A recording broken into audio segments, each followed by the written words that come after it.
Here's my skybox class. It holds a pointer to a model, and then the constructor takes in these devices as well as these optional UV offsets that what they basically do is they, like here, they go inside a bit more. Instead of like maybe a sample here, possibly a sample, try to sample more so inside the image as much as possible. So add them or subtract them based on where into the texture the UV is. Generate them. Use this image as reference for how I should line up the faces for the image. Get the indices in clockwise order so we can see the back, create the model. Then here I just create the instance of the skybox, and the texture just has a skybox texture. So it renders it front, top, left, right, bottom, and back. Here's my terrain model. Constructor takes in all the necessary parameters, creates the image, then I create the grid using a model tool static method so it can be reused. Grid goes from negative half width height to plus half width height or depth.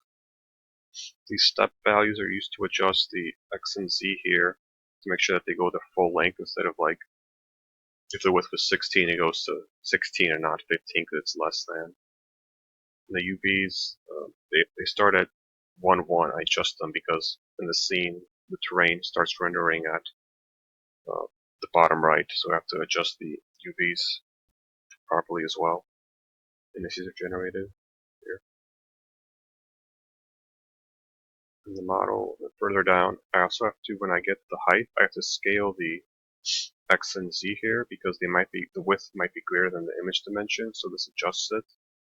Then I get the height from here, goes just into the pixel array, same as what we had given.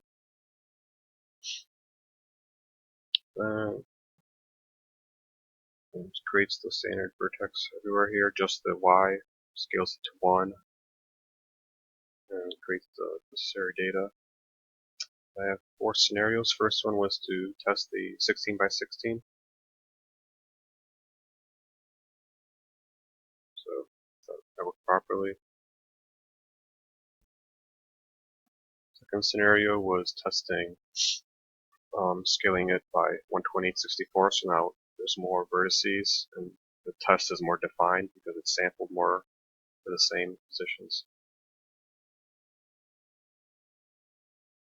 2 will test my repeats if they worked, so there should be 10 horizontal, 7 vertical repeats.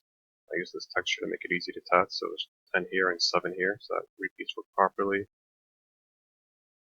And the third test just renders everything, the whole terrain with a seamless texture, and there's 30 repeats here. So as you can see, I'm also using a different camera, so I wrote my own camera class. I just kind of used one I had previously, and I replaced the old one. Try to keep it to work as much as the old one, so use the same function to get the projection in the view matrix. Only thing I changed was I added these movement functions, and then this rotate function, so the basis vectors for the look matrix are generated from the rotation matrix, and then the direction is actually the negative forward, so it's looking a little bit ahead. Everything else the same. But if I want to change it to make sure that I didn't have something different than what you had, I just comment it out and go back to the old camera.